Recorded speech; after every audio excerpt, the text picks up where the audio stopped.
All right, we're live with episode 2. Sorry for the technical difficulties. I will explain what happened. So, Jason first of all, I'm Matt Lamar, Hoosier Hardwoods Outdoors. I got my co-host Jason Van Meter from Van Meter Sound Lures, Darren Ballard with Van Meter Sound Lures, and Cody Fortney. He is the newest member of Van Meter Sound Lures promotional team. So, Cody, thanks for joining us. We definitely appreciate it. Technical difficulties started because the last time we was on the air with this show, I'm going to be honest that my phone blew up with messages and everything else for Van Meter Sound Lures. So I told Jason, I was like, look, when I leave here, I'm cutting ties with the Facebook page until I come back for episode 2. Then I'll try to get logged on. Well, it kind of bit us. So, but anyway, right now we are on the Hoosier Hardwoods Outdoors Facebook page and the Van Meter Sound Lures YouTube channel. So if you share this out, at least people will know, be able to watch it. And we will definitely get that figured out before the next episode comes out, because I want to make sure this is on the Van Meter Sound Lures Facebook page also. Will you get it on there for tomorrow? What? I guess we can share it. We can share it. Yeah, you can share it to your page. So we'll be sharing this to the Van Meter Sound Lure page. Did you share it right now to the Van Meter Sound Lures Facebook page? Because technically, I guess if you do that, they can watch it on there too. Okay, well, let me try to do that. Yeah, we are so sorry. Do we have audio? Can somebody give me a comment? Do we have audio this week? Last week we went 5 minutes and had no audio, so I'm assuming we have audio. Brad Walden's watching, so.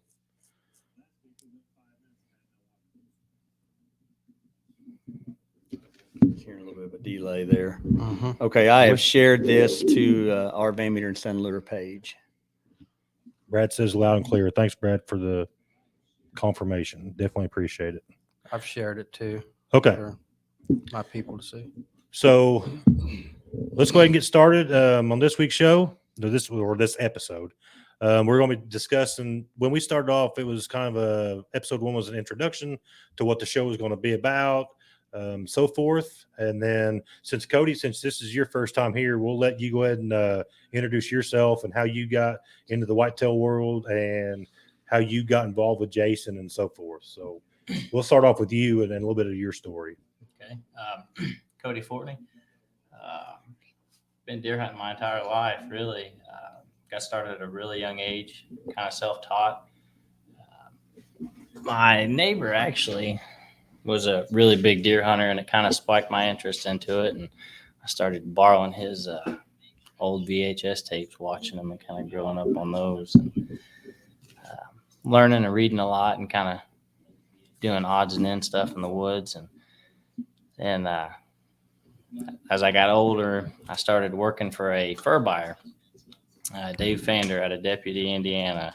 And that's kind of what sparked my interest with Jason. I started buying lures in the shelf there. I always liked his labels. And I loved his lures because they worked. I mean, they really did. And yes, they do. Once I met Jason, I was like, man, this guy's awesome. That's what I thought about you. So, Yeah. Hey, it's mutual then. He is the GOAT. That's what I call him. I don't know The about goat. all that. But yeah, that's how I got hooked up with Jason. Really, I was like, you know what, his trapping lures are legit, so Right. I'm gonna kind of expand and try out his deer lures. And I tell you what, the past 4 seasons I've used his lures, I've been successful, very successful. And I'm going to continue using them until I guess the day I can't. But. Right. Okay, so let's talk a little bit about actually on your guys' videos. Make sure the volume's turned all the way down. It'll feed through the mic. Sorry. There we go. Yeah. So let's talk about a little bit about. And I told Jason, there's some people that I follow that are on Facebook that are, avid users of Van Meter Sound Lures and stuff. And I really enjoy following you guys because of pictures and what you guys are doing in the outdoors and stuff. So we're going to talk a little bit about this deer head that's on the table. So this was a buck that you were after. And tell us a little bit of the story behind this particular buck. Well, 2020 season was when I first laid eyes on this deer. And he was just an average 8-pointer. He was a really nice buck, but I was specifically targeting the buck I killed in 21. And So this deer just kind of got put on the back burner, and I know a lot of people think I'm crazy, but he got put on the back burner. And fast forward to 21, I ended up shooting my target deer.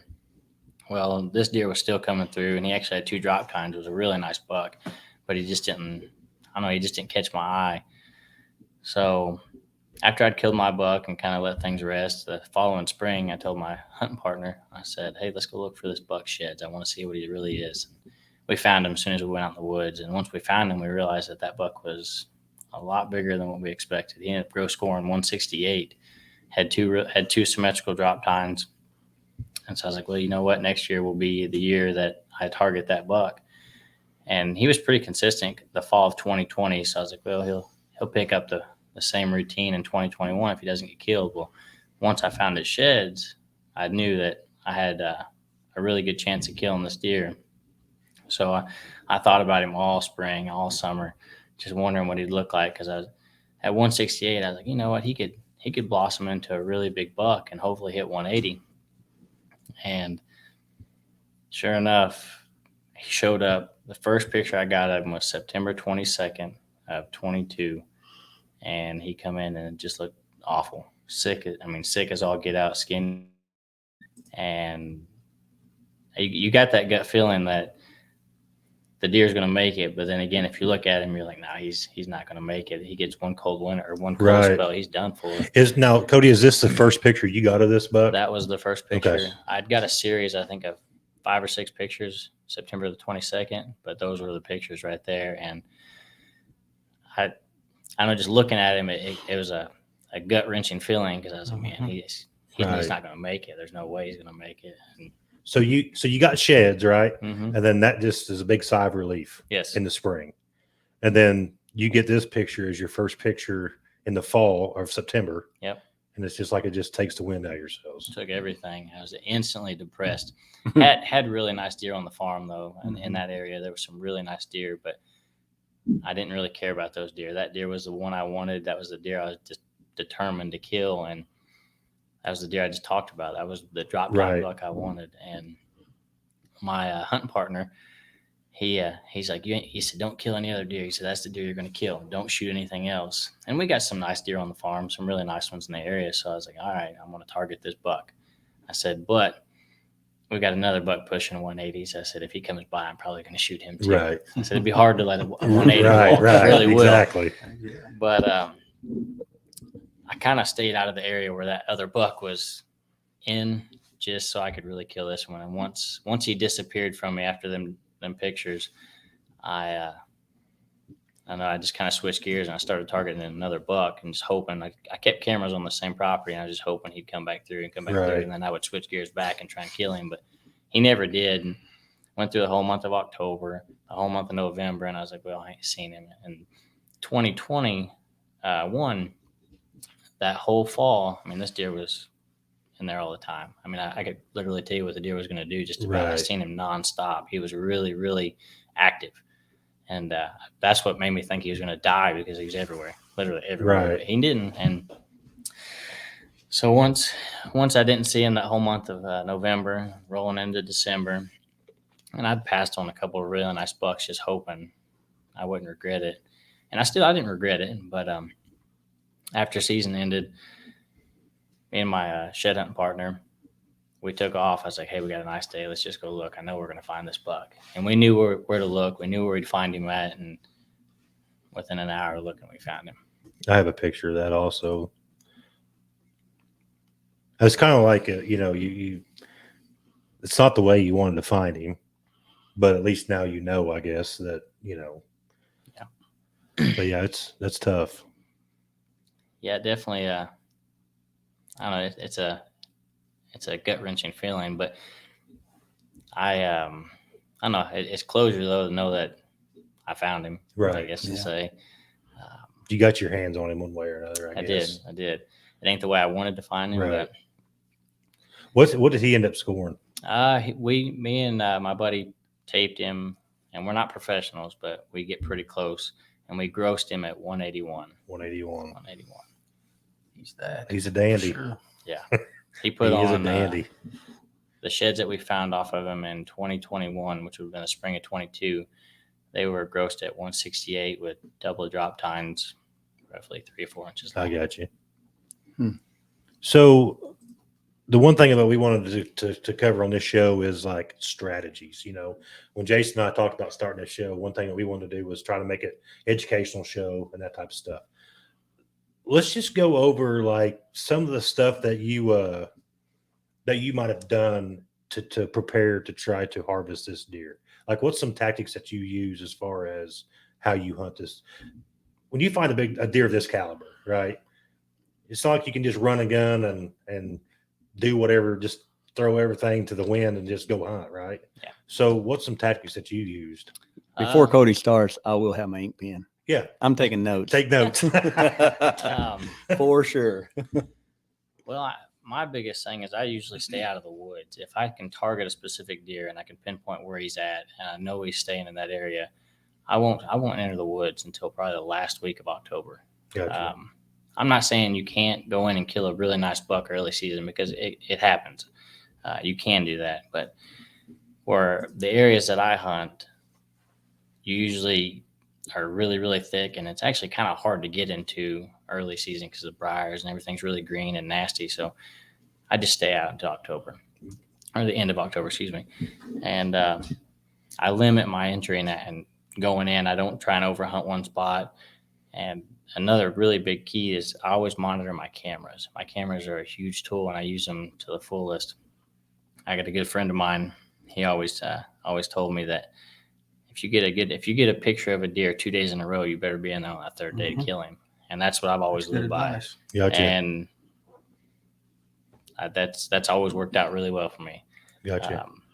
If I got a deer consistent 2 days in a row, he's most likely going to be in the same spot on that third day, and I'm going to be in there hunting him. Right.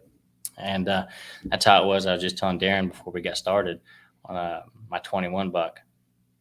I had pictures of him 3 days in a row at 8:05 in the morning doing the same thing back to back to back. And I didn't think I was going to get a chance to hunt him. Well, I did on that opening morning of gun season. I slipped in there. First time I sat in that stand, slipped in there, and here come that buck at 8:05. It was like Really, that clockwork. come right through. Yeah. 8:05, and I killed him. But I definitely use the wind. I pay attention to that. But my biggest thing is knowing when to go in. I try my absolute hardest to stay out of an area. Right. Because if you got a buck that's no pressure, doesn't have, any human scent going through that area, he's not gonna stay hiding. He's gonna do what he usually does all year long. Right. So Yeah, he has no really reason to Mm-mm. get off track if No. he's not spooked or nothing like that. yeah, And I will say one thing that, like, there's different avenues of hunting, right? Everybody has their own way of hunting. But the cool part about it is listening to people talk about how they hunt, because you can always use every tool that you can in your toolbox, right? We're fortunate enough now where we got trail cameras. We have a lot of things out there, scent crusher bags, what have you, that wasn't around 20, 30 years ago. But I think it depends on how you hunt and you use those tools to your advantage, right? And I think, like myself, if you just have like an 80-acre parcel that you're hunting year after year after year, you get antsy, you want to go, you just go and you just hunt, have fun, whatever, and that's perfectly fine. But also too, if you're hunting a particular deer, that's the deer that you're going after, right? So you can't just go in there 29 out of the 31 days of October, hunt the same stand 29 days in a row. It just depends on what kind of deer deer hunting that you want to do, right?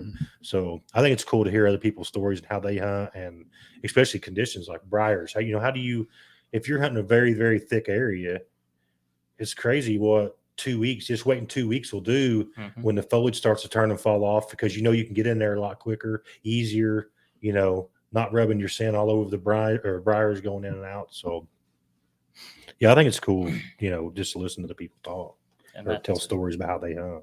And that's another thing. I always carry a pair of snips in my pocket, just so when I walk in, usually walk in on a deer trail if I can, or just a game trail of some sort. As I'm going in, if I'm like, man, it's getting really nasty, I'll snip.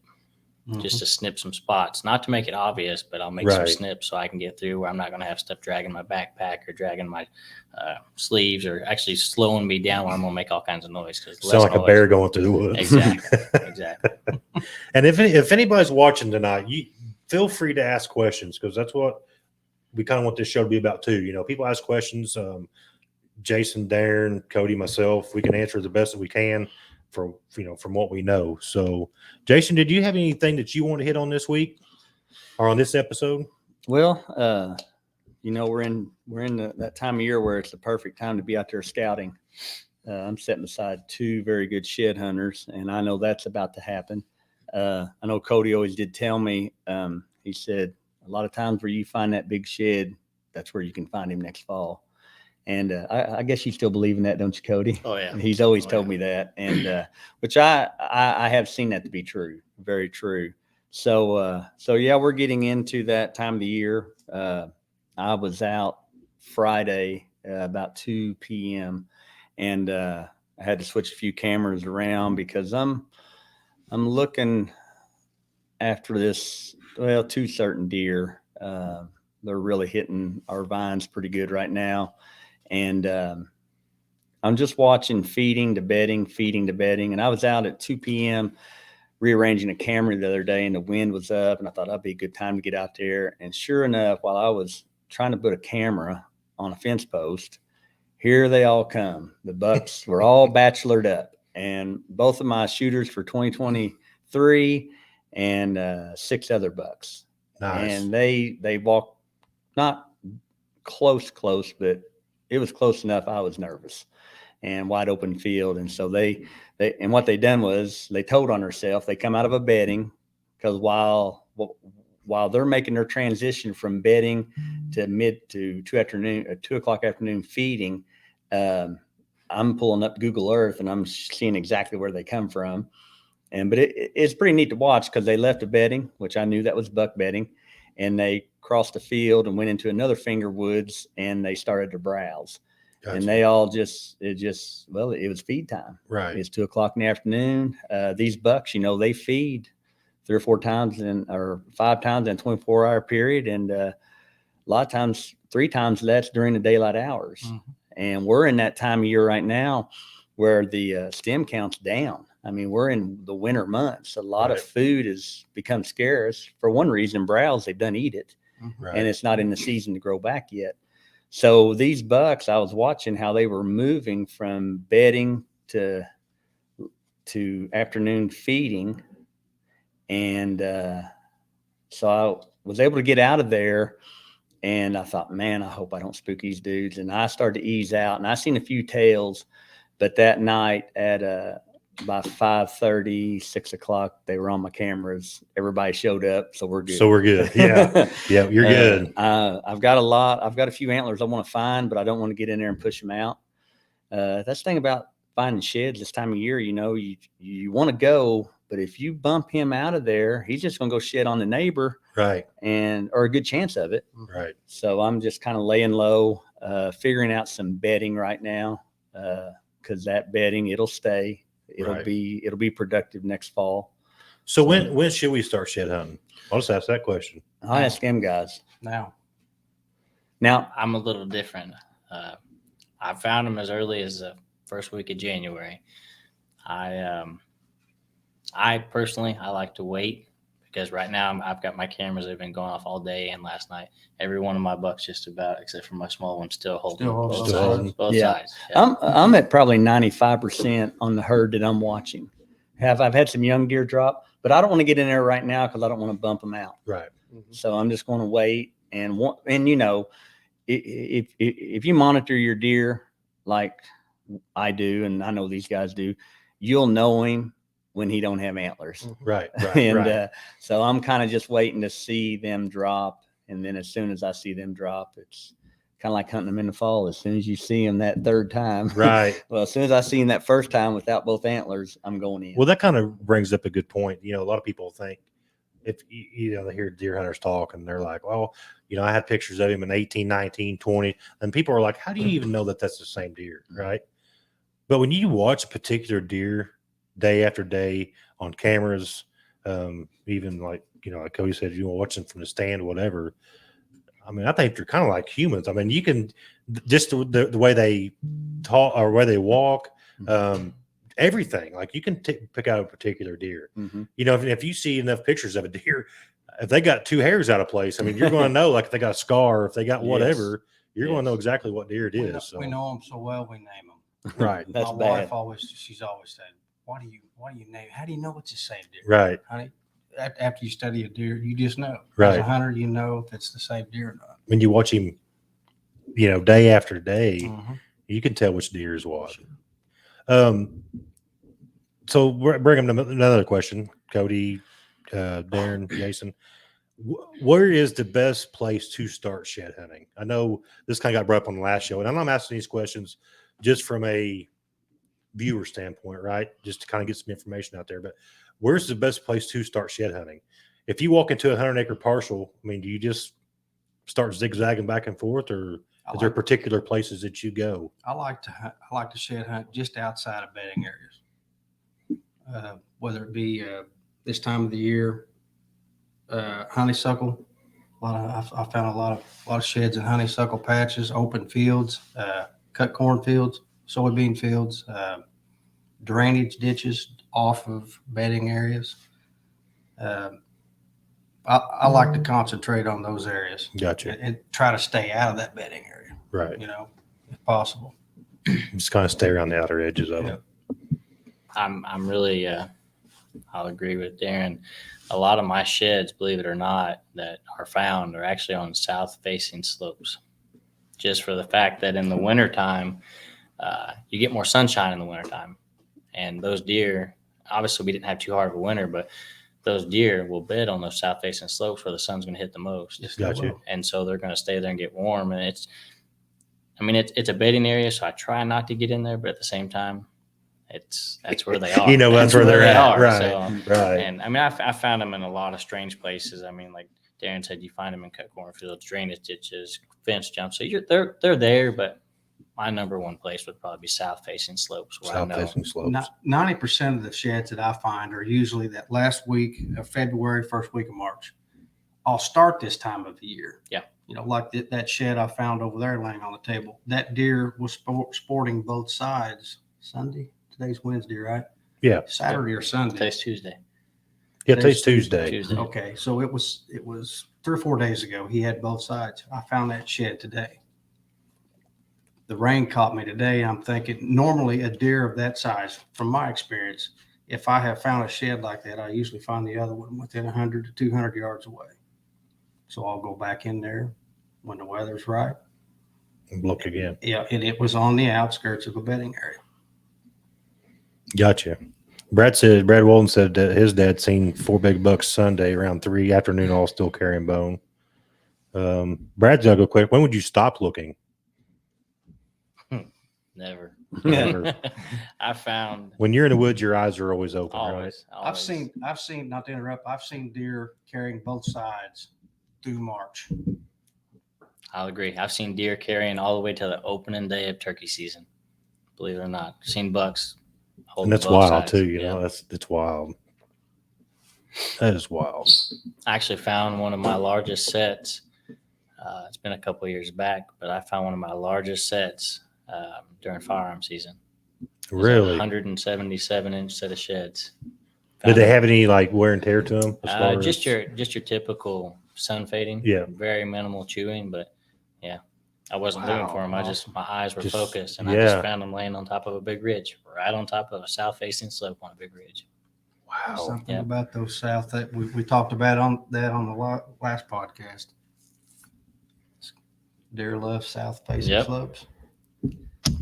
Levi Glass said we still got a lot of mature bucks at work, still carrying both sides. And then Brad said he stops after mushrooms quit growing. They make Just it a little typically- difficult to hard Yeah. to find when the grass gets tall. Right. Exactly. Exactly.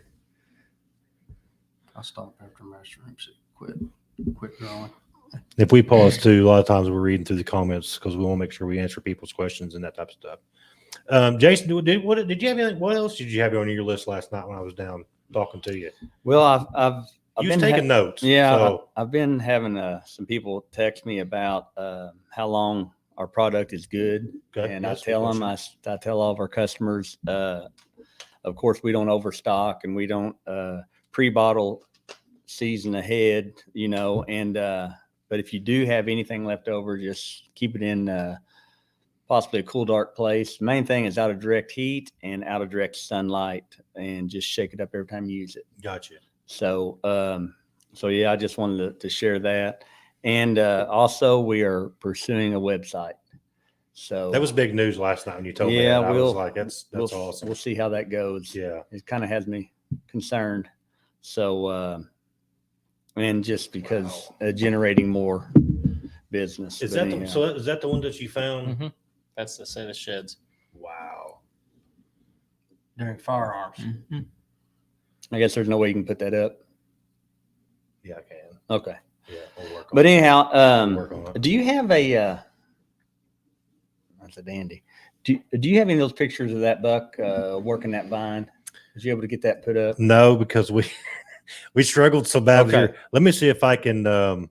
You guys keep talking, and I'll work on getting some pictures up for the people. How about that? Well, I've had a lot of I people. never had professionally, but I just rough idea. I mean, a buddy of mine- I've had a lot of people asking about our vertical vine and what we put on it. A lot of times I'll put the number 11 on it and the ridgetop buck and rut. And I think Matt's going to try to get a picture up maybe, and which I'm sure most have seen on our Facebook page. But that's where I hope to find a lot of our sheds is around our mock scrapes and vertical vine. Because they visit these locations at least every day or every other. So that's a good tool to use hunting or shed hunting. Matt, would you like me to send you them? Yeah, can you text that to me? I can. So We got all kinds of stuff going on. This is gonna be awesome. Hang on a minute.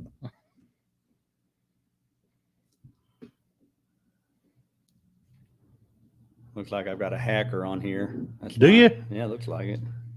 So They want to learn about your deer sense, Jason. I guess so. Yeah. Put your number. Aren't they a little suspicious? Just type it in. My name or number. Number.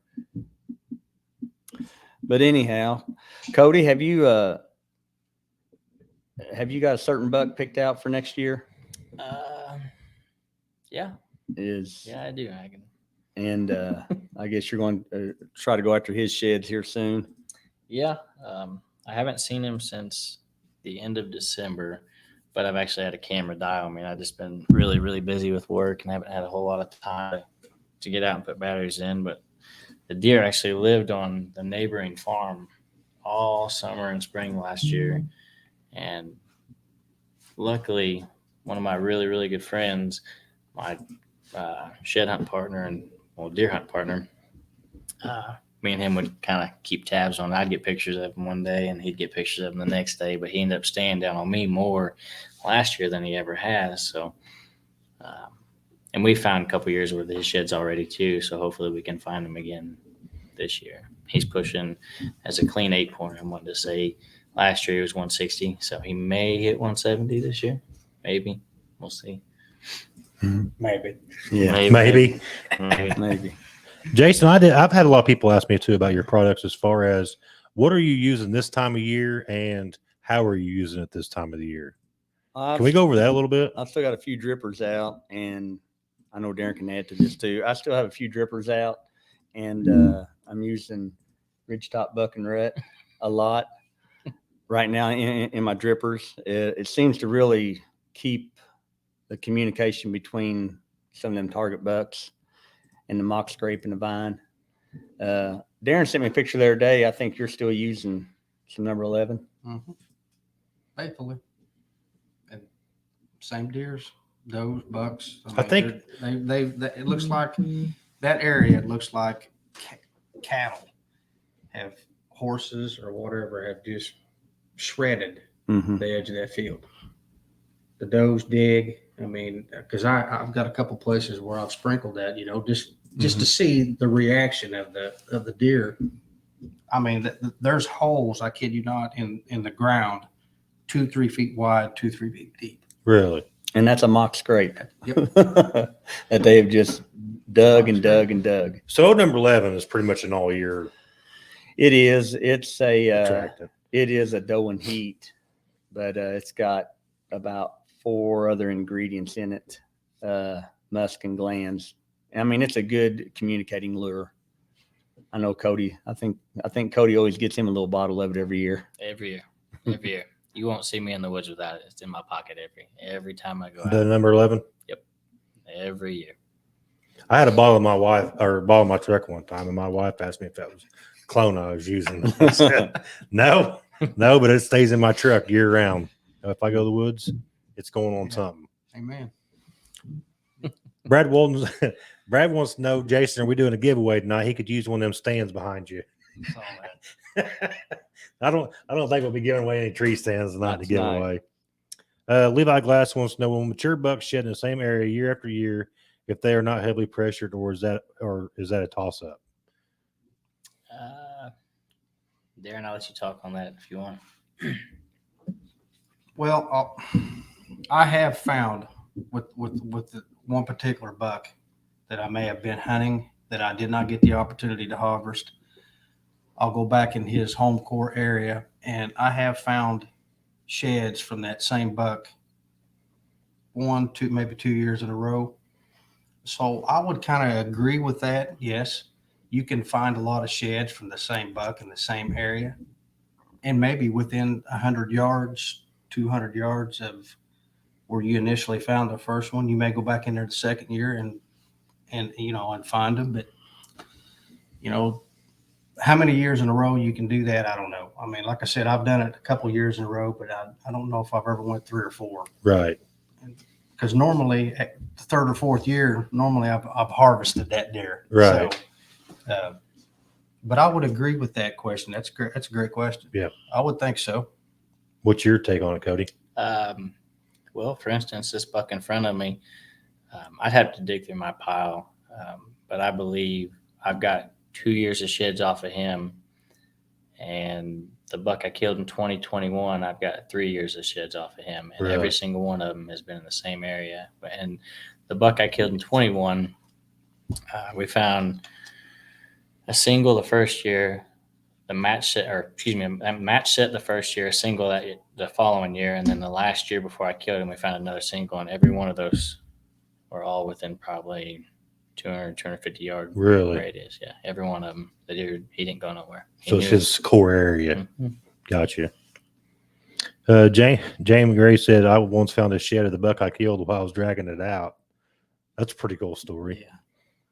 I'd say not too many people could say that. I mean, then that right there just goes to prove that buck was in his core area. I mean, I'll tell you what I've learned just this winter scouting the parcel. It's a 400-acre parcel that I hunt. And I don't know why I'm throwing it out there, but I'm going to. But anyhow, so I struggled in the beginning of the year trying to figure out where they wasn't a deer that I was after. I luckily harvested the one I was after, but I was struggling so hard to figure out where these 2 other deer bed. I almost called Cody and sent him a aerial snapshot because he can usually point them out. That guy's gifted. But anyhow, I mean, there's somebody on here said he's the best big buck deer hunter. I did see that comment. Cody earlier. Fortenay is the best big deer hunter. Scott Parks. But anyhow, so what I have learned so much this winter is through cameras and just kind of sneaking in there and watching, glassing some bedding areas and seeing them actually in their bedding areas is I have learned where these 2 different deer bed. And now that I can put it all together from what I was learning in September, October, November, I can put it all together now and said, because I couldn't figure it out last fall, but now this winter, I'm putting all the dots together where these deer, where they're bedding, where they have multiple beds, where they're feeding, where they're traveling, where their water is. And I think right now is such a crucial time. Everybody wants to put their cameras over a salt lick come July or what have you. And guys 6-month window is what I think you should really run your camera. And that's just me. I run from September to February.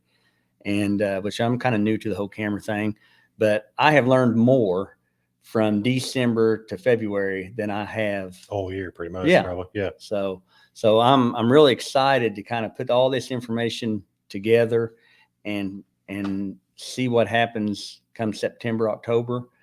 And the best part about it is I won't have cameras where I have cameras now. Right. Because it's just not. I'm using cameras right now to scout, and but it's definitely going to tell me where they're coming from, where they're bedding, why they are where they are. But it's all from what I've learned from December, January, February. This Kind of year. just their behaviors, like Mhm. where they're staying and that type of stuff. Mhm. We got some good questions again. Well, thanks Donald for tuning in. We appreciate it. Neil family, Jason, do you do orbital or torso gland sense? This is how I say it. Everything you need is in number 11. I won't tell formulas or Right. ingredients, but everything you need is in our old number 11. Ridgetop buck and rut is another one, especially if you're targeting a dominant buck.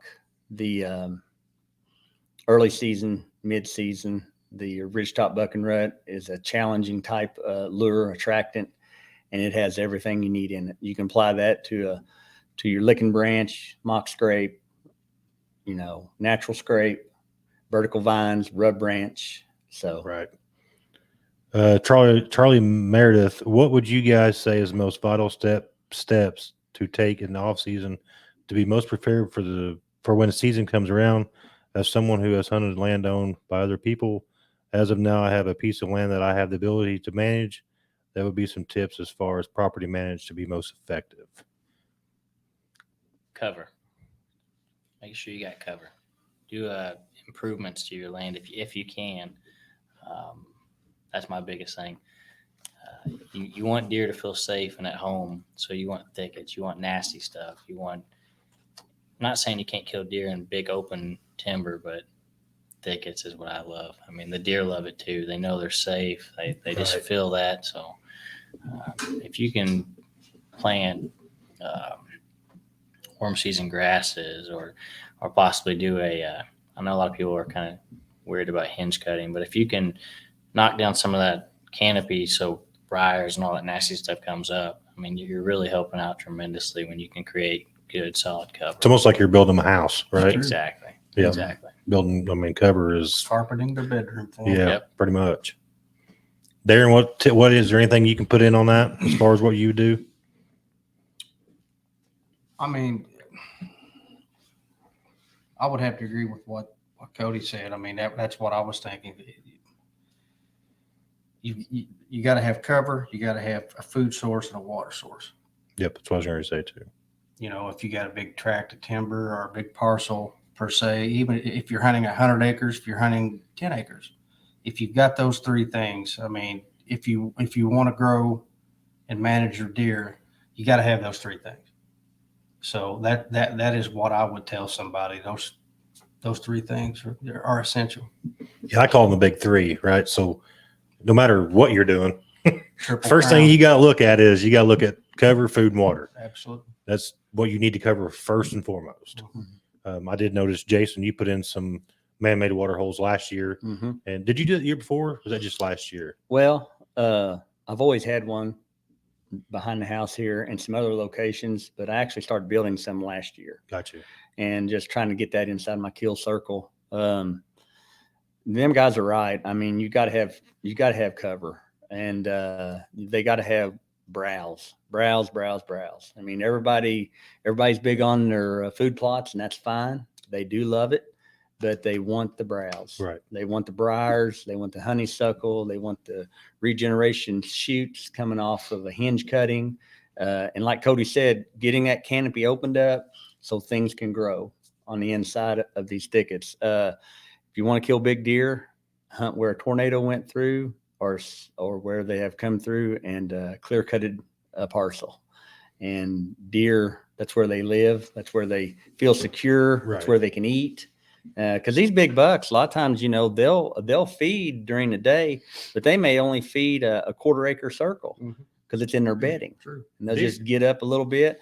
They'll go over here and eat some green for some water, and then they'll eat some woody browse, whether it be an acorn, whether it be a tip off of a briar or off of a small green tender limb off of a sapling. But that's definitely what they want. I'm just big on that kill circle. I remember when I started doing the rub branch, Cody coming to my shop or stopped by or something. I said, man, I'm going to do something. And I told him what I was going to do, because back in the early 90s, a snowstorm had come through and blew over a bunch of pines in my grandma's pine thicket. And that's where I started noticing horizontal rubs as a teenager. And I've seen several throughout the years naturally, and they're out there. But anyhow, I told Cody, he's in my shop. Do you remember that, Cody? I told you, I said, man, I'm going to do something. And he said, yeah, there's a guy on the internet that does that. And I said, well, I know there's nothing new under the sun, but I'm going to do it. Right. And because I was kind of using my trapping techniques and just all about the gland and the urine and the pellets, the droppings, and a rub, a mock scrape. And so I had all that just going on in my mind, and I started doing that. So my kill circle, I like to develop it. I really like that. Gotcha. So I'll do a rub branch, and I'll do a vertical vine, and I'll do a dripper. And location's key. You just can't throw that stuff up anywhere. Right. You know, you've got to be in an area where they're social. You've got to be in an area where they have edge and some cover. I like putting it right there where they visit first thing in the evening. Because a lot of times where they visit first thing in the evening, there's a lot of times they're going to be pretty close to that Right. in the mornings, because it's all about bedding. Right. And it's all Circle. about that circle. Mm-hmm. So we'll go. I want to come back and hit on that in a second, Jason. But I do want to ask Donald Small's question. Can you guys go into details on how you use your lure with a deer drag? I know it's usually brought up every fall. Like, right. So you just take sand, you put it on a rag or drag rag, and you just take off. Do you guys have certain techniques for that? Is what I'm getting at.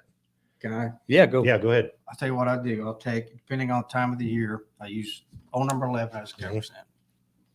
But during the rut, I will take doe and heat, and I will put it on a drag rag. I usually buy one here off Jason, and I'll put it in a Ziploc bag. I'll put a little bit of that lure in that bag and let that drag rag soak in that bag all night. Strings attached to it. That way, when I get up in the morning, it's ready to go. Right. And I'll hook it to my belt, pant leg, whatever. Just take off. But I'll soak mine for 24 hours. Gotcha. Sometimes longer than that. You use one, Cody? I do not use a drag rag. What I've always done is I've always sprayed my boots. Spray your I've boots. always sprayed my boots walking in, and when I get to my tree, I've always sprayed one squirt above my head on the tree I'm sitting in every time. It might just be me. Right. or I might just like the smell of it. I don't know what it is, but I always spray it above my head right there. So, and when I get whiffs of it, I know it's It's doing circulating. exactly like Darren says. It's helping as a cover scent. It's actually getting dispersed out a whole lot more. Mhm. And I actually had a buck in 2018. It was a 5.5-year-old buck. I had him aged. Never ever seen the deer before. I did the exact same thing, and my hunting buddy was with me on the backside of the tree, and I sprayed my boots walking in, and we walked straight to the tree. And right before dark, that buck got out of his bed and hit that trail and come right down. Like you And pulled him in. When he stopped, he stopped at like 10 yards. I mean, he Really? was right there, and I shot him. It was Worked Yeah, out perfect it then. worked Those are hunts you don't forget. Like a no, script. I'll never forget that one. That was a really memorable hunt because Right. it just seemed like it happened so fast, and you couldn't ask for a more perfect hunt. I mean, it Right. just Hell, textbook. What's crazy, you come down here and you got that bottle of number 11, and I'm like, he just got that. Yeah, I use it a lot. I do. Yeah. But I use it's a lot like, of it. you know, he just got that bottle, and then he kills this great big buck. I was like, man, Right. You just got that. you're supposed to use it a little longer. Right. But no, I like to use I like to do a drag rag. I don't do it all the time. I do a lot of misting, and but I like to do a drag rag every once in a while, just depending on what's going on and what the wind's like and everything. So once I get in, I'll hang that drag rag up Mhm. and I do the just same maybe thing. spray it 2 or 3 times with whatever I'm using that day, Right. and then just let it kind of whip in the wind.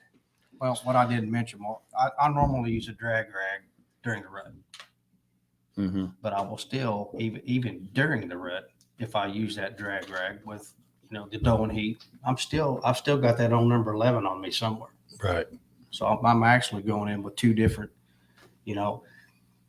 that makes me feel more comfortable, and that lets me know that, hey, if there is a deer or a buck that comes in, that buck's going to think, well, there's been multiple deer that's Right. come in through here, you know, with this doe that is into estrus. There's Right. another one in here, you know, so that's my thinking on it. I've had a lot of customers tell me, and I know this sounds like I'm just trying to blow the product up, but they've walked or drag rag number 11 in, and then they'll see a buck chasing a doe, and they'll usually stop right on that number 11 trail.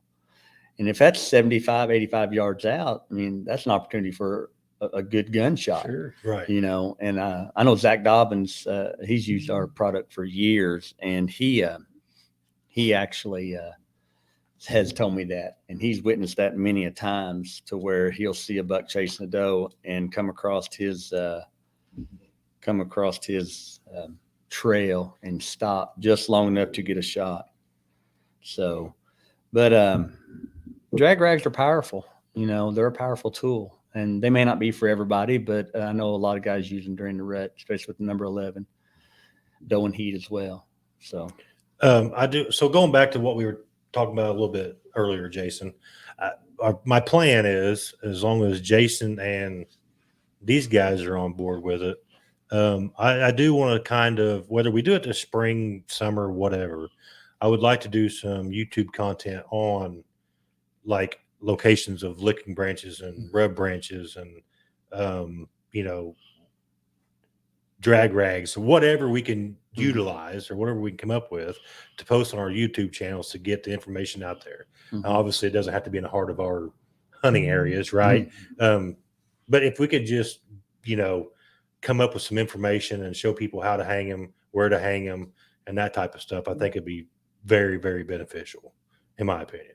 You know, I mean, obviously, there's a lot of content out there, but you know, if we can help anybody out, we can help. I mean, I think it'd be a great asset. So yes.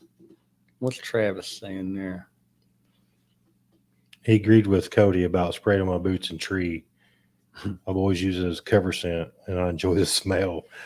I like to spray one boot with dominant buck and the other boot with doe and heat. Yes. I've heard Travis say that a lot.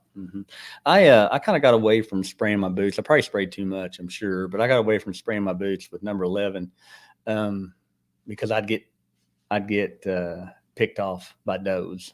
They just hound dog me all the way to my tree. Then they'd look at my tree, and then they'd start stomping their foot. Busted. Yeah. Because they knew that 11 went up that tree. Right. And, you know, so there's a lot of do's and don'ts, but you just do the old saying, just do you know, Right. whatever suits you, whatever fits you.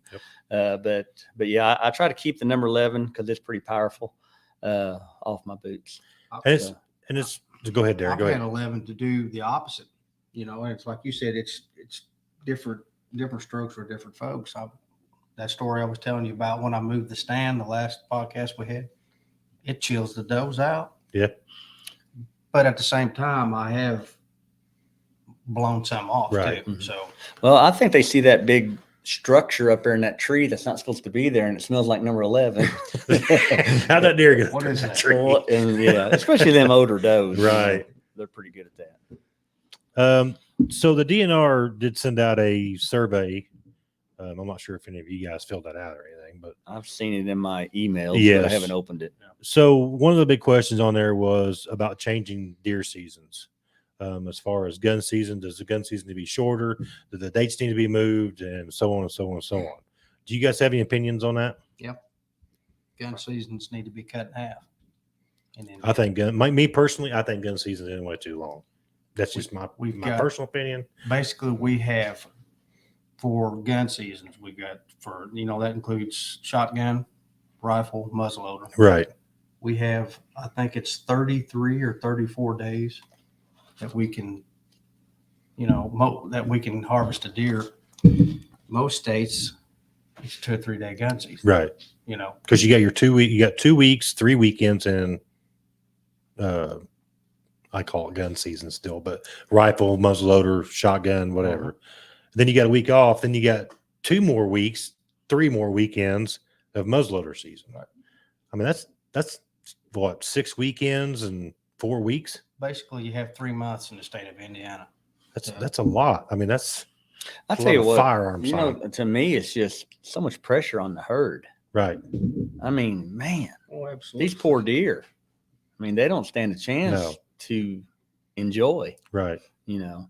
Even as bow hunters, I mean, I'm just want to throw this out there. This is just my opinion, but even as bow hunters, I think one of the biggest reasons why I enjoy bow hunting is because the herd is less stressed and Mhm. there's not as many. I mean, there's a lot of bow hunters. Don't get me wrong. I'm not going to say, but I just feel like it's a lot more enjoyable hunting, right? Because, like Cody was saying earlier, you know, when you can know what that deer's doing and all that stuff, I feel like you could just it'd be a lot more successful of a hunter Mhm. when that first Saturday after the 11th of November rolls around. Everything that you're doing is out the window. Like it don't matter. Yep. I mean, in all honesty, I mean, you can spray whatever scent you want to spray, whatever. It's going to help you. Don't get me wrong, but it's just like the whole demeanor of deer hunting just changes, in my opinion. And that's why I think, and then it's like you said, Darren, to me, it feels like that goes on for a month and a half. That whole, It does. it's just crazy, in my opinion. But I think you should do like 1 week of gun and then 1 week of muzzleloader and the rest of it's archery season. But that's just my opinion. So You know, that's my soapbox moment for the night. you used to hear that what we were talking about made me think of this. A lot of people, a lot of the older guys that I've talked to that kind of taught me, you know, how to be a better hunter, guys that are older than me. Well, do you think there's as many deer around? I don't think there's as many deer as there used to be. That's hogwash. Deer have wised up. There's more people hunting nowadays than there ever has been. Okay, the herd may be down a little bit, but I don't think it's down that much. Deer have wised up to that. Used to, you could drive down the road and you could see 100 deer in a field. You don't see that anymore. You might see Right. 10, 15, 20. These deer, because they are pressured so much, like Jason said, they scatter. I mean, they stay in the woods. They stay in thickets. They've wised up to that because there's more people in the woods. That's my opinion. I remember when deer didn't look up in trees. I mean, I started deer hunting in 1984, 85. And Darren, you probably started deer hunting way before I did. But I remember through the 80s and the 90s, deer did not look up in trees. Right. But they look up in trees now. Mhm. You know, they know to look up. I seen a ground blind the other day and I got tickled. I guess it was supposed to look like a round bale. And I thought, you know, to each their own. They're out there. But these deer are Got the smart. hog panel bent over Yeah. with the straw. Yeah. These deer are smarter than that. Yeah. I mean, you can use them and harvest deer. Don't get me wrong. But, you know, you got to be smart about it, you know, because they start to put everything together. Right. You know, they're watching you drive out there and they're watching you put it together and they're smelling the whole time. And Right. so It's but okay, anyhow. Travis. I knew you met Cody, but it's all good, buddy. So I don't know. Like, I don't want to feel like I'm getting on a soapbox all the time here, but going back to that point, Jason, I think a lot of it, I mean, hopefully you guys can contest to this and not disagree, but I think over the years, as hunting has become more of a, you know, I don't know what you want to call it, but it's commercialized. Commercialized It's- entertainment. Yes, it's commercialized entertainment. And, you know, people that enjoy the sport, people that, you know, like, I'm just going to use you as an example, Cody, but people that are passionate. I mean, Jason and I talk about this all the time, but people that are like Cody that are passionate, and Darren is passionate about it, you know, you target them certain bucks and you guys live and breathe deer hunting 24 hours a day, 7 days a week through the entire year, right? But then also, too, you have what I call weekend warriors, which could be myself sometimes, depending on what my other hobbies are doing and that type of stuff. But going back, I mean, like Jason said, it's to each their own. You hunt the way that you want to hunt. Obviously, you want to take whatever you can off of what everybody says and use it to your own advantage to make yourself a better hunter. But yeah, it's commercialized. Like and going back to deer herd, what I'm trying to get at here's the deer herd. You take a sport that started off as, you know, outdoorsmen and, you know, gatherers and that type of stuff that turns into, well, I can post a 200-inch deer on Facebook and become famous within 24 hours.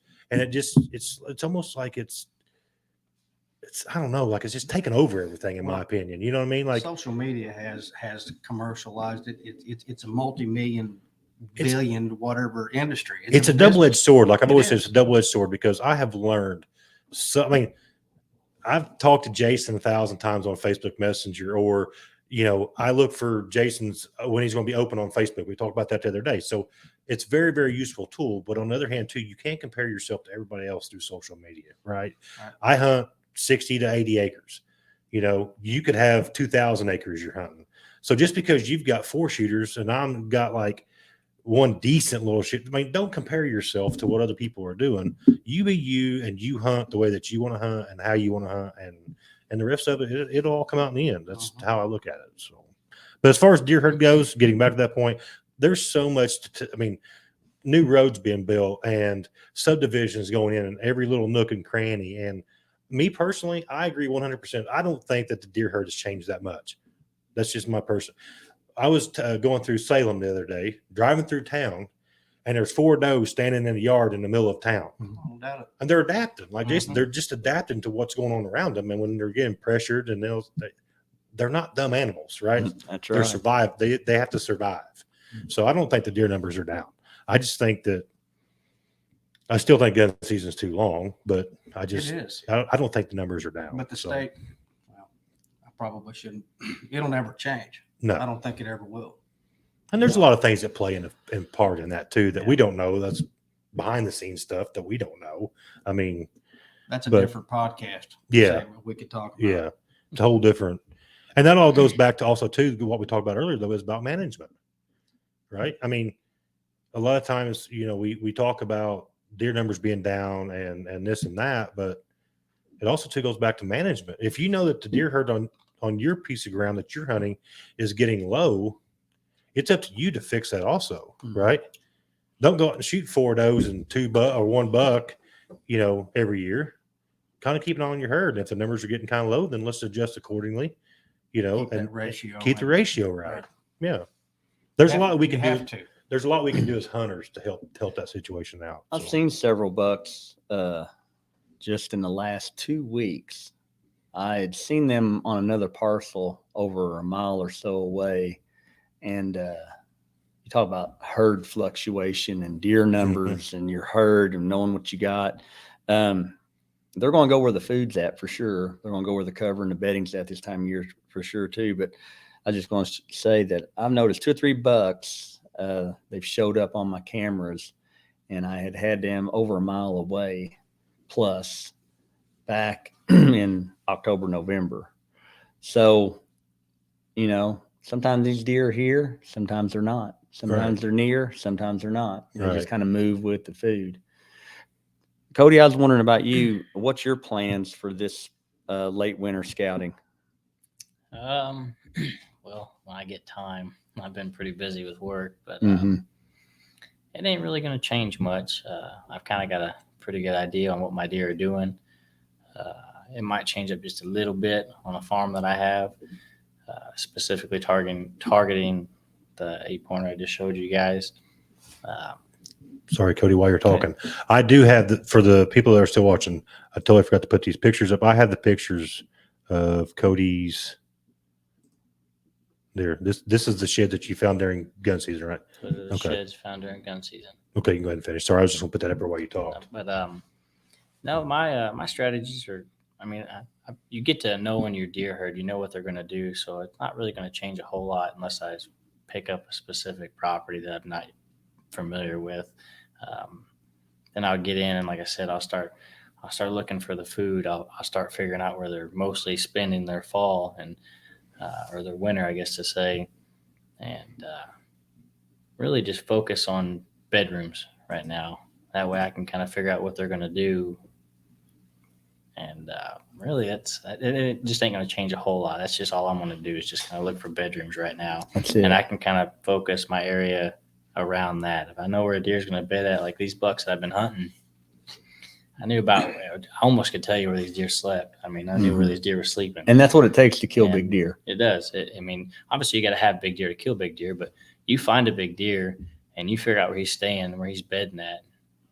I mean, it's almost, I'm not going to say guaranteed because there's always things that come up, but it's a pretty high success. I mean, pretty high chance that you're going to kill that deer if you just know where he's sleeping. That's it. I mean, that's it. it. If you know where he's at, you're gonna kill that deer. Key, buddy.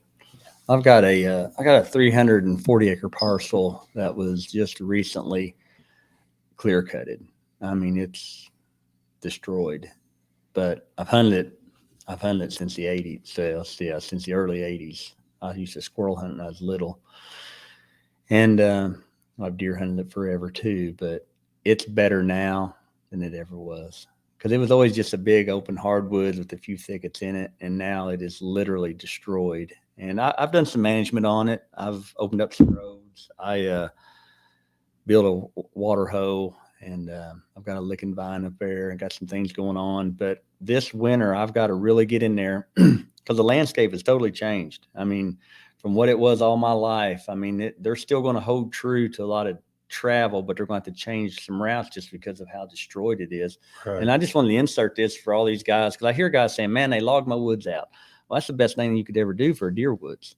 Open that canopy up, just like Cody was saying. You get some regeneration, plenty of browse, plenty of bedding, plenty of food, plenty of cover. Right. But I've got to get in there this winter and really see where they have developed trails, because it was logged out, clear cutted summer of 2021.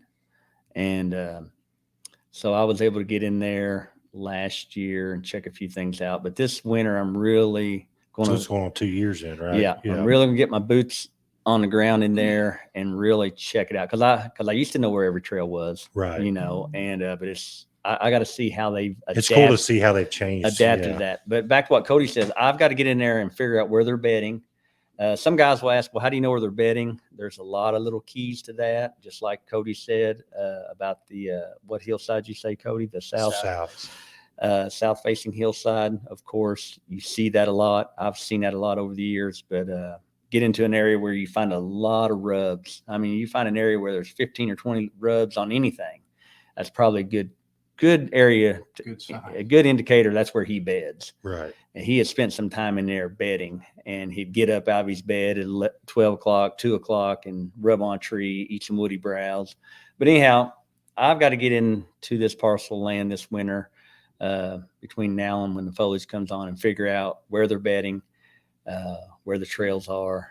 Seen a lot of good deer up there last year. Seen a lot of good deer, but I really didn't penetrate it because I wanted, to let them have the peace to kind of regroup after the devastation of being clear cut. But Right. you said that you've hunted this property for a long time. Mm-hmm.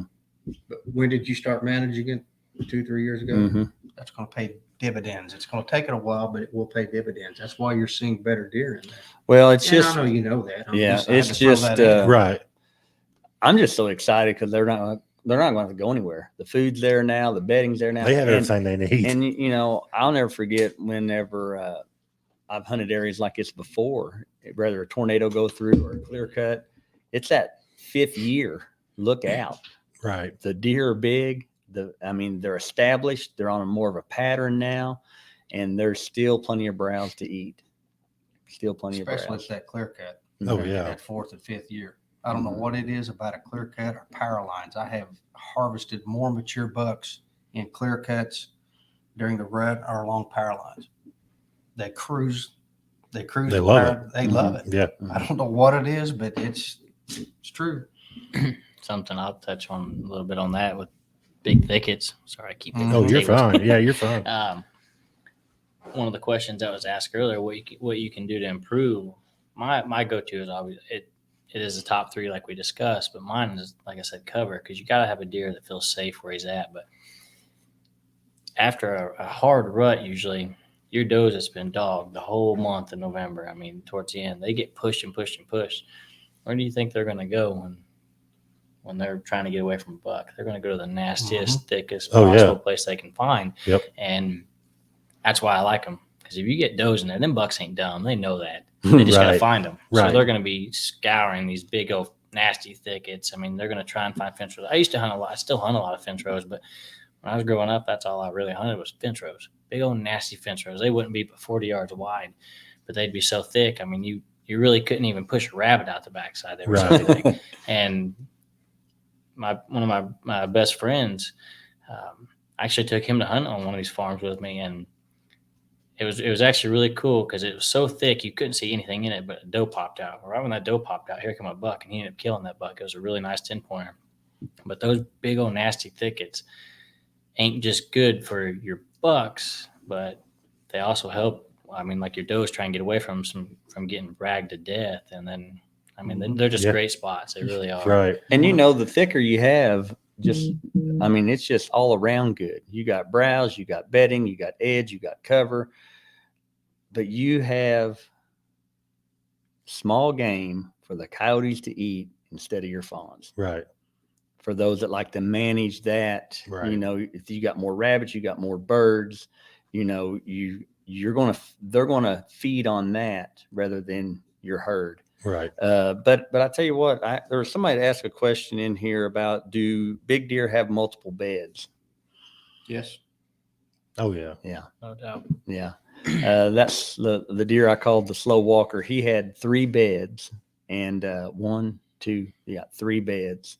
They were all within probably if you would map it out, they were all within a 30-acre square. And this is on a 400+ acre parcel. But I think a lot of it had to do with wind. A lot of it had to do with food. Weather. Just a lot of different. There was one bed there. I was sitting in that tree stand one morning, and I was hunting him, and I'd sit there probably 3 or 4 mornings. And that 4th morning or the 3rd morning, I was like, man, why are these does going into this buck bedding? And I think I've told this before. Well, I got to listen. I could hear red oaks falling up there, and them deer hear that too. They know when they hear them, they know they're falling. And so I'm watching all these does go into this buck bedding, and then they'd push out about 10:30 to go into the doe bedding. But once them acorns started falling, that's where he started bedding.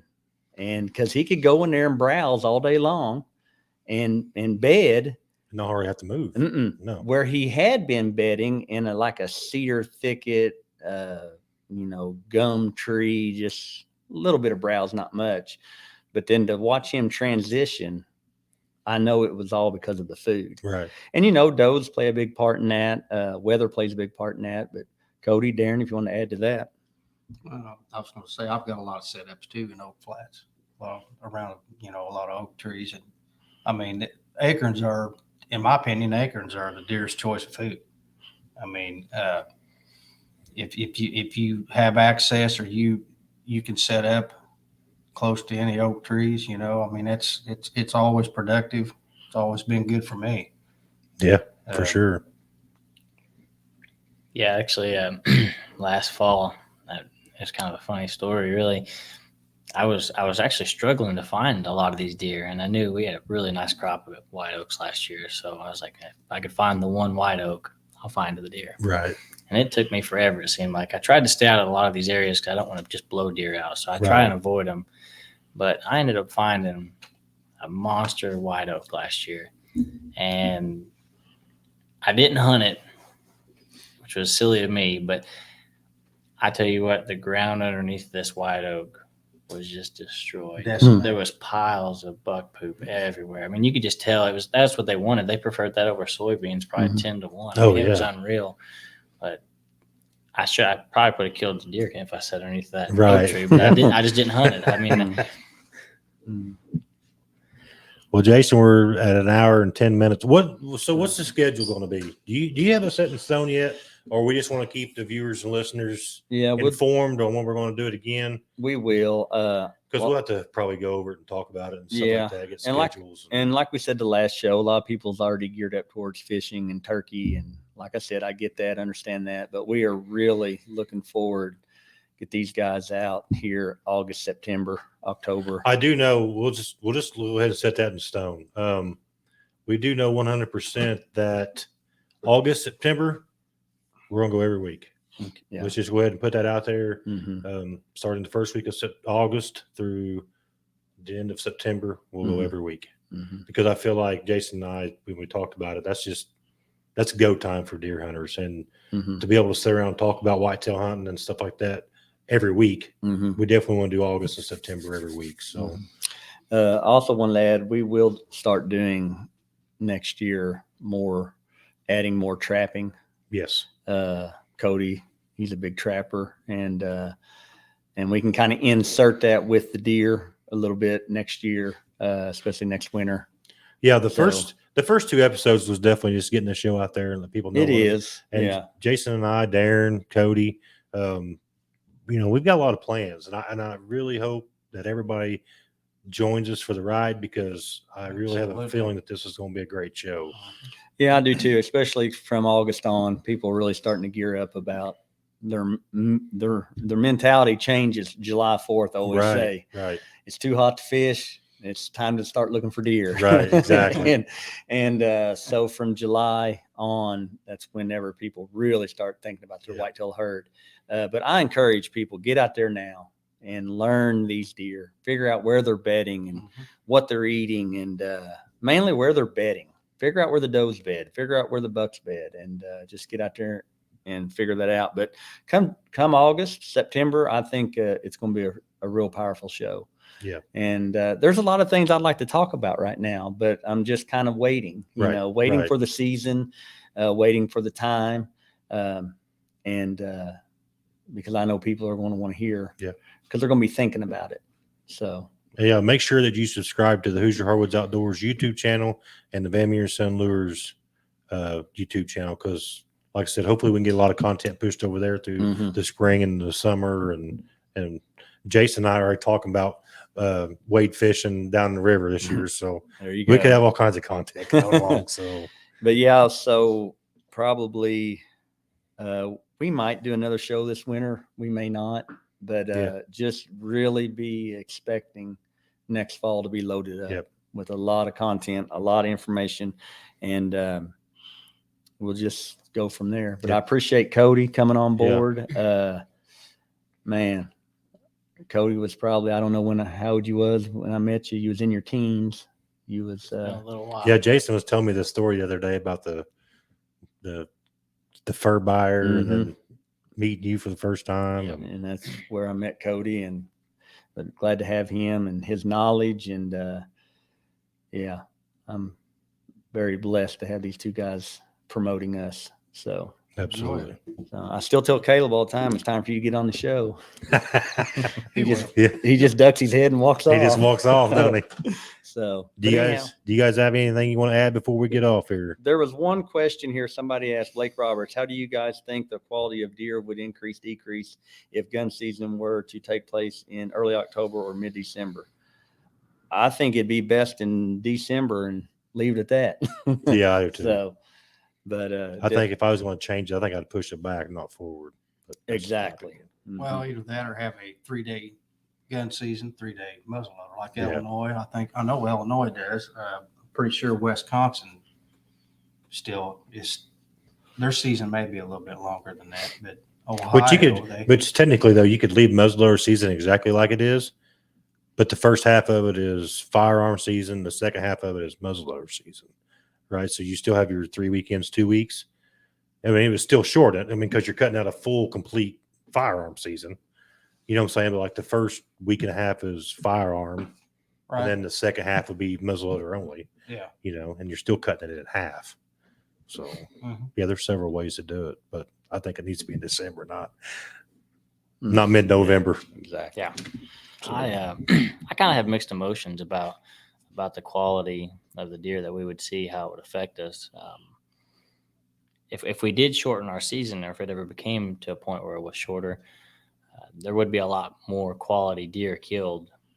But then again, I look at it as this way: there's a lot of people out there that don't get a whole lot of time off, so Right, their time is very limited. So the first thing they're true. going to do is they're going to fill their buck tag, Right. whether it's that or a spike or basket, That whatever is it a is. So great point. it's difficult to really say what it's going to be like. I mean, you'll have big deer killed. There's big deer killed every year. I mean, you see that, but you're going to have people that get desperate and they're going to be like, I'm just killing a buck. So they're going to shoot the first thing. And there's nothing wrong with that. But I don't know how. It's kind of twofold, really. Yeah, It I is. see. I It is. exactly see what you're saying. So, because if I got a week vacation, I mean, Yeah. you're limited, Yep. right? And again, a lot of the surrounding states, well, it's not that they've shortened their season; they just don't have as long as gun season. Right. You can still bow hunt, and a lot of states now have legalized crossbows. Matter of fact, I think probably all states now you can. Yeah. There may be a few of them out there that you can't. I'm sure there might be, but that's a good point you brought up. And I've thought about that too. With the comment I made about shortening gun season, I still think in the state of Indiana the gun seasons are too long, but I don't think it'll ever change I don't because think so insurance companies dictate. Yeah. There's a lot of behind the scenes stuff that Oh, you dictate better it. believe it. Yeah. And it's a loss of revenue for the state. Right. Even if, and this is just my personal opinion, even if we did just move our season, kept the dates 2 weeks for our modern firearm, if they just pushed it back, because right now our season falls right in the heart of the rut. I mean, you Yeah. get the absolute most activity you could Exactly. possibly have, and that's when all these big deer get Well, in killed. the state of and it's- Indiana, most of the bucks are harvested between, November the 14th and November the 20th. I think that's right. Somewhere in that time First week of frame. gun season. That's exactly right. The bulk of the deer that are harvested. One more that Travis Hawkins said, talking about bedding, and then we'll get out of here. Or like that buck I was after, Jason, he had to have had a lot of what I call nomadic beds. Oh, there it goes. He's not there long enough to leave his mark. I put 20 miles on my boots in the forestry for 3 days looking for his beds. Never did find it. And I think too, I don't know Travis's situation really, but pressure means a lot. I mean, he's not going to stay around if there's other hunters Right. and, things pressuring him from bed to bed. But I'll guarantee you one thing, he knows exactly where to go and he knows when he's going. So to figure out them buck beds, It's a great question, Travis. it's tough. It is tough. So post on Facebook when you think it's go time, when most of the sheds are on the ground. So somebody asked here, did you see that? Tony's comment. Yeah, what is that? Yeah, that's just saying like one of us post on Facebook when it's go time for You shed need to hunting. be out shed hunting 1st of March for sure. Yeah. 2 to 3 weeks, I'd say it's go time. My situation is I don't want to bump. Absolutely. I don't want to bump my deer on the neighbor. I don't want him dropping on the neighbor. I'd rather find him where I'm seeing him every day now. Right. So I'm going to stay out until I see him without antlers. Mhm. But yeah, March 1st, probably. And the comment I made a while ago, we were talking about early in the show about when to start. I've started. Normally, I don't start this early, but I'm self-employed. I don't have a whole lot going on right now. No, Darren don't have No much better going on, place to so be he's than going. in the He's going to woods. shed hunting. Yeah, So yeah, absolutely. All right. Yeah. So All right. Well, we'll keep everybody informed on when the next show will be. And until then, this will be over on Spotify tomorrow. So anybody that would really listen to the podcast version, this will be on Spotify tomorrow. So we'll keep everybody informed. Thank you all for coming on tonight, and I had a blast. And we will see you on the next episode. thank you. thanks.